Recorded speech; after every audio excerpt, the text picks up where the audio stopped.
اتولد الفنان نور الشريف 28 أبريل سنة 1946 في القاهرة. اسمه الحقيقي محمد جابر، وغير اسمه علشان عيلته كانت بتندهله دايماً باسم نور من يوم ما اتولد.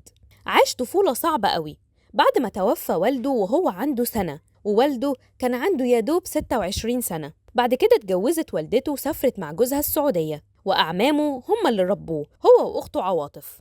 اتخرج نور الشريف من المعهد العالي للفنون المسرحية سنة 1967. كان بيخاف قوي من فكرة الجواز بسبب موت والده في سن صغير، وكان بيلعب في فريق أشبال كرة القدم في نادي الزمالك. اتجوز الفنانة بوسي سنة 1972 وخلف منها بناته مي وسارة، وانفصلوا سنة 2006 ورجعوا اتجوزوا تاني سنة 2015 أثناء مرضه.